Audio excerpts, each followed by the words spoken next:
Hello भाइयों, क्या हाल चाल है। देखो, अगर अभी भी कुछ नहीं पढ़ा है तो परेशान मत हो। और अगर फिजिक्स और केमिस्ट्री से डर लग रहा है तो टेंशन लेने की बिल्कुल बात नहीं है। ठीक है। बस जो टॉपिक बता रहा हूँ उन्हें पढ़ लो, कल का पेपर फाड़ के आओगे। गारंटी है इस बात की। ठीक है। समय बर्बाद नहीं करेंगे, स्टार्ट करेंगे चैप्टर नंबर फर्स्ट से केमिस्ट्री के। देखो, बिल्कुल इंपॉर्टेंट इंपॉर्टेंट टॉपिक्स लिखे हुए हैं, बस वही आपको पढ़ने हैं। ठीक है। एक क्वेश्चन आपको बैलेंसिंग से मिलेगा। ठीक है। और जो कह रहा हूं उन बातों पे ध्यान रखना, जो टॉपिक लिखे हैं उनको जरूर पढ़ना है। दूसरा, decomposition reaction and its types. देखो, एक क्वेश्चन तो डायरेक्ट बनता है कि आपसे पूछ ले कि भाई डिकम्पोजिशन रिएक्शन बताओ और उसके टाइप्स को एक्सप्लेन करो। इसकी प्रोबेबिलिटी थोड़ी कम है। पर जो दूसरा क्वेश्चन इसके टाइप से पूछेगा, जैसे कि एजीसीएल को डार्क कलर की बोतल्स में क्यों फिल करके रखते हैं। ठीक है। या आपसे पूछ लेगा कि भाई जब आप वाटर का डिकम्पोजिशन करते हो, इलेक्ट्रोलाइटिक डिकम्पोजिशन जब हम करते हैं वाटर का, तो आपसे पूछ लेगा कि बताओ कौन सी गैस कैथोड पे डिपॉजिट होगी, कौन सी एनोड पर, उनका रेशियो क्या होगा। तो इस तरीके के क्वेश्चंस आपसे पूछ सकता है। ठीक है। कैल्शियम कार्बोनेट के डिकम्पोजिशन करने पे कौन सी गैस रिलीज होती है, तो डिकम्पोजिशन आपके लिए बहुत इंपॉर्टेंट है। जरूर यहां से एक सवाल आएगा। रेस्पिरेशन एक एक्सोथर्मिक रिएक्शन है, क्यों। इसके बाद ये जो आपके सामने दो डिकम्पोजिशन रिएक्शन मैंने लिखी है, FeSO4 का डिकम्पोजिशन और लेड नाइट्रेट का डिकम्पोजिशन, 100% तुम्हें पेपर में दिखेगा ही दिखेगा, 100% आएगा ये। ठीक। इसके अलावा एक एक दो दो नंबर में कि substance x which is used for white washing, इससे रिलेटेड रिएक्शन। और ये जो तीन नाम लिखे हैं यहाँ पे, कैल्शियम ऑक्साइड, कैल्शियम हाइड्रोक्साइड और कैल्शियम कार्बोनेट, जिसको हम क्विक लाइम, स्लेट लाइम और लाइमस्टोन भी बोलते हैं, इन तीनों की से रिलेटेड रिएक्शंस भी पढ़ लेना कि कब एक्सेस में अगर हम CO2 पास आउट कराएं तो क्या होगा। इस तरीके के questions. Oxidising and reducing agent से भी एक क्वेश्चन आपको जरूर मिलने वाला है, रिएक्शन लिख के दे देगा, बोलेगा फाइंड आउट करो इसमें से ऑक्सीडाइजिंग और रिड्यूसिंग एजेंट कौन सा है। डेफिनेशन नहीं पढ़नी, ऑक्सीडाइजिंग और रिड्यूसिंग एजेंट पहचानना होगा। ठीक है। इसके अलावा मैंने एक और रिएक्शन यहाँ पे लिखी है कि आपके पास जो कॉपर ऑक्साइड होता है, जब उससे हाइड्रोजन गैस पास आउट कराते हैं तो वो कौन से कलर से किस में कलर चेंज हो जाता है, ब्लैक से ब्राउन में। दोबारा से मैंने लिखा हुआ है इलेक्ट्रोलाइटिक डिकम्पोजिशन के बारे में कि कौन सी गैस किस पे डिपॉजिट होगी ये भी पता होना चाहिए, कैथोड एनोड। और इनका रेशियो भी पता होना चाहिए बाय वॉल्यूम और बाय मास। बाय वॉल्यूम 2:1 होता है और बाय मास 1:8 होता है। MCQ में आपसे पूछ सकता है। इसके अलावा एक चीज रह गई है, डबल डिस्प्लेसमेंट रिएक्शन से आपसे क्वेश्चन पूछ सकता है कि आपके पास लेड नाइट्रेट है और आपके पास पोटेशियम आयोडाइड है, जब आप उन दोनों को मिलाओगे तो जो प्रेसिपिटेट फॉर्म होगा उसका कलर बताओ और उसका नाम बताओ, वो भी पढ़ लेना। Chapter number 2, acid base and salt. इसमें देखो, इसकी प्रोबेबिलिटी कम है मगर आपसे पूछ सकता है कि एसिड को पानी में ऐड करना चाहिए या फिर पानी को एसिड में। दूसरा, एक क्वेश्चन इंडिकेटर से बनता ही है। इंडिकेटर में मैंने बस 3 इंडिकेटर लिखे हैं आपके सामने, आप इन तीनों को ही पढ़ लेना, वही बहुत है। इनके कलर याद रखना, एसिड में क्या होता है और बेस में क्या होता है, किस किस का, फिनोप्थिलीन का, मिथाइल ऑरेंज का और टर्मरिक का। फिनोप्थिलीन और मिथाइल ऑरेंज की प्रोबेबिलिटी ज्यादा है। पीएच के बारे में पढ़ लेना, बहुत सिंपल सी चीज है, 7 से कम एसिड, 7 से ज्यादा बेस। और इसका एप्लीकेशन इनडाइजेशन। ठीक है। फिर बेकिंग सोडा, वॉशिंग सोडा और ब्लीचिंग पाउडर, 100% एक 3 नंबर का क्वेश्चन यहाँ से देखने के लिए मिलेगा ही मिलेगा। इसलिए इनका केमिकल नेम, इनके यूजेस, इनके फॉर्मूले जरूर पढ़ लेना, पेपर में कल तुम्हें दिखने वाला है। और इसके साथ साथ अगर ये नहीं पूछेगा तो 3 नंबर में क्लोर एल्कली प्रोसेस मिलेगा तुम्हें जरूर। क्लोर एल्कली प्रोसेस जरूर आता है बेटा पेपर में। ठीक है। वहां से क्वेश्चन भी पूछ सकता है कि बताओ कौन सी गैस किस इलेक्ट्रोड पे डिपोजिट होगी। ठीक है। और जिप्सम और प्लास्टर ऑफ पेरिस, POP का मतलब है प्लास्टर ऑफ पेरिस, इसको ज्यादा डिटेल में नहीं पढ़ना है, बस इनके फॉर्मूले पढ़ लेना। ठीक है। और वाटर ऑफ क्रिस्टलाइजेशन से भी आपको MCQ मिलेगा, पूछ सकता है कि बताओ इन चारों में से ऐसा कौन है जो जिसके अंदर वाटर ऑफ क्रिस्टलाइजेशन मतलब कोई वाटर का मॉलिक्यूल प्रेजेंट नहीं है। या फिर आपसे पूछ लेगा कि बताओ जो सोडियम कार्बोनेट है उसके अंदर वाटर ऑफ क्रिस्टलाइजेशन कितने हैं। इस तरीके का एक MCQ आपसे पूछ सकता है। Chapter number 3, metal and non metal, बहुत स्पेसिफिक टॉपिक लिखे हैं मैंने। रिएक्टिविटी सीरीज बहुत सिंपल है, मैंने ट्रिक से भी पढ़ाई हुई है अपने चैनल पे। यहां से आपको हेल्प मिलेगी डिस्प्लेसमेंट रिएक्शन में भी, और जब मेटल एसिड वगैरह से रिएक्ट करते हैं उस तरीके के रिएक्शंस में भी। कैल्शिनेशन और रोस्टिंग आपके लिए इंपॉर्टेंट होगा, इसको जरूर पढ़ना है। और 1 1 मार्क के लिए या फिर आपको 1 1 2 2 नंबर के लिए 3 बातें मैंने लिखी है, आप याद रखना। लिक्विड मेटल और नॉन मेटल, सॉफ्ट मेटल जिसको आप नाइफ से कट कर सकते हो, और ऐसा मेटल, ऐसा नॉन मेटल जो कि कैसा होता है, लस्ट्रस होता है। अगर आपके पास समय हो तो आप मेटल और नॉन मेटल की केमिकल रिएक्शन पढ़ सकते हो, अगर ना हो तो मत पढ़ना, क्योंकि ज्यादा नहीं, मगर हाँ एक क्वेश्चन आपको यहाँ से मिल सकता है, पर ये थोड़ा ज्यादा टाइम टेकिंग हो जाएगा, इसलिए आप इसको स्किप कर सकते हो।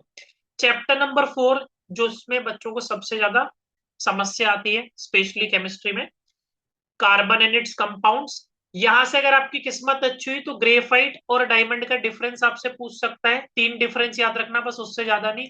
आईयूपीएसी नेमिंग आपको 100% मिलेगी, सिंपल सिंपल सी, कीटोन, एल्डिहाइड, कार्बोक्सिलिक एसिड और एल्कोहल, चारों के सफिक्स याद रख लेना, सिंपल सा क्वेश्चन मिलेगा, ज्यादा टफ नहीं। ठीक है। इसके अलावा कार्बन की जो प्रॉपर्टी है, जैसे कि कैटिनेशन, सेल्फ लिंकिंग प्रॉपर्टी, और इसके जो कंपाउंड्स होते हैं उनका मेल्टिंग और बॉइलिंग पॉइंट लो क्यों होता है, इस तरीके के क्वेश्चंस आपसे पूछ सकता है। ठीक है। केमिकल रिएक्शन की अगर हम बात करें तो आपको सेपोनिफिकेशन मिलेगा, सब्सटीट्यूशन और एडिशन रिएक्शन। एडिशन रिएक्शन मतलब घी से ऑयल बनाना। इंपॉर्टेंट रिएक्शन से लिखी है मैंने, ज्यादा एक्स्ट्रा कुछ भी नहीं लिखा, इतना तो पढ़ ही लेना। ठीक है, ज्यादा समय नहीं लगेगा, आसान आसान सी चीजें हैं। ठीक है।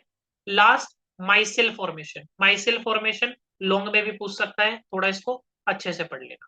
केमिस्ट्री में बस इतना पढ़ना है, ज्यादा समय नहीं लगेगा, ये बहुत इंपॉर्टेंट टॉपिक्स लिखे हैं, इन पे वर्क करना है आपको। ठीक है।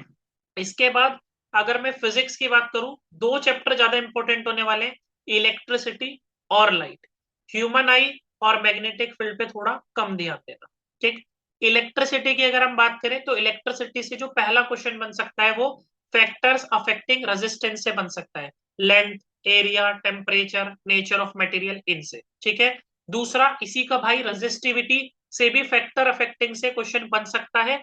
यहाँ पे एमसीक्यू में भी क्वेश्चन बनता है और बच्चा गलत करता है, पूछ लेगा कि बताओ रेजिस्टिविटी किन फैक्टर्स पे डिपेंड करती है, आपको ऑप्शन में देता है लेंथ, एरिया, बच्चा उसे टिक कर देता है, नहीं, रेजिस्टिविटी टेम्परेचर और नेचर ऑफ मटेरियल पे डिपेंड करती है बस। ठीक है। ऐसा यूनिट ऑफ रेजिस्टिविटी भी देख लेना, क्या पता 1 नंबर में फंस जाए।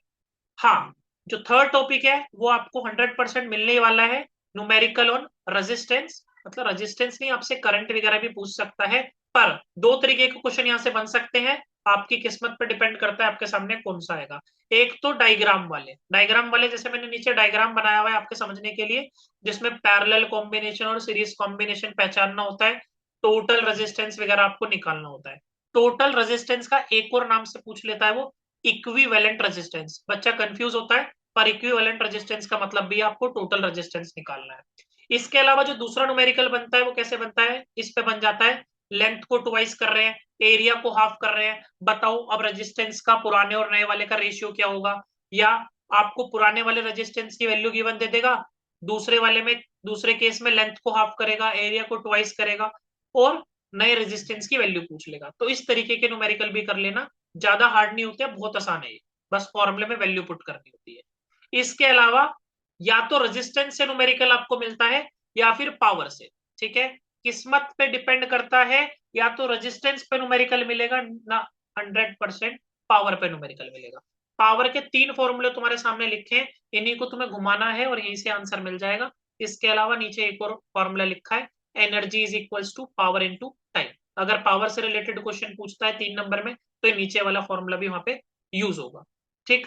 कॉमर्शियल यूनिट ऑफ पावर या sorry commercial unit of energy याद रखना, 1 नंबर के लिए इंपॉर्टेंट है, किलोवाट आवर, और ये रिलेशन भी, ये भी 1 नंबर के लिए इंपॉर्टेंट होगा।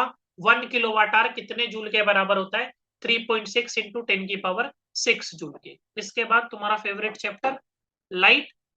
लाइट में भी आपको जो ज्यादा ध्यान देना है वो मिरर और लेंस पर ही देना है।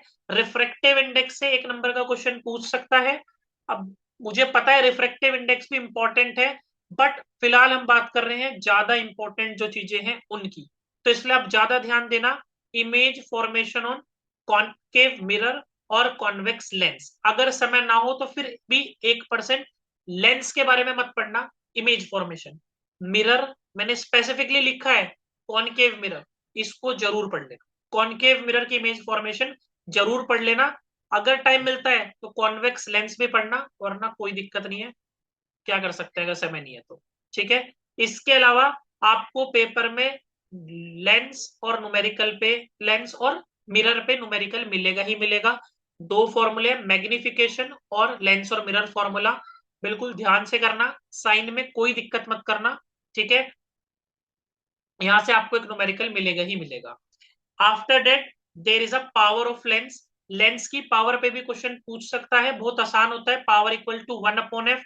ध्यान रखते हैं कि फोकल लेंथ सेंटीमीटर में गिवन है, मीटर में। 1/f लेना है या फिर 100/f। यहीं से नेचर ऑफ लेंस भी पूछ लेता है कि पावर पॉजिटिव है तो कॉन्वेक्स, पावर नेगेटिव है तो कॉनकेव। सर ह्यूमन आई से क्या पढ़ना है? देखो डिस्पर्जन ऑफ लाइट पढ़ लेना। इसके अलावा यहीं से क्वेश्चन पूछ लेता है कि डेंजर सिग्नल्स के लिए रेड कलर क्यों यूज करते हैं, और आप कलर की वेवलेंथ का ऑर्डर भी याद रखना कि रेड की ज्यादा होती है, वायलेट की कम, इस तरीके से। डिफेक्ट्स ऑफ विजन पढ़ लेना। ये ह्यूमन आई से मुझे लगता है यहां से क्वेश्चन बनेगा, मायोपिया, हाइपर मायोपिया और प्रेस बायोपिया से। मैंने लेंस लिख रखे हैं वैसे, इतना भी पढ़ोगे तो 1 नंबर तो मिलेगा ही। मायोपिया में कॉनकेव यूज करते हैं, हाइपरमेट्रोपिया के लिए कॉन्वेक्स और प्रेस बायोपिया के लिए बाइफोकल लेंस। मैग्नेटिक फील्ड या फिर आप कहो magnetic effects of electric current से क्या पढ़ना है? एक तो सोलेनोइड, दूसरा Fleming left hand thumb rule, और राइट हैंड थंब रूल भी जरूर पढ़ लेना, आपसे डायरेक्शन पूछेगा यहां से। ठीक है। Left hand thumb rule, Fleming left hand thumb rule direct पूछ सकता है एक्सप्लेन करने के लिए भी, और राइट हैंड थंब रूल से आपको करंट का डायरेक्शन दे देगा और आपसे मैग्नेटिक फील्ड वगैरह का डायरेक्शन पूछ सकता है।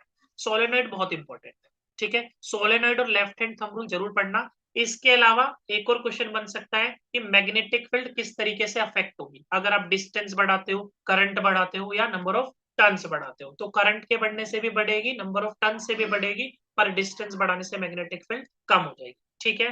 दोबारा बोल रहा हूं, ये मैंने मोस्ट इंपॉर्टेंट टॉपिक लिखे हैं, ज्यादा समय नहीं लगेगा। अभी भी नहीं पढ़ा है भाई साहब, अभी तो पूरी रात बच रही है।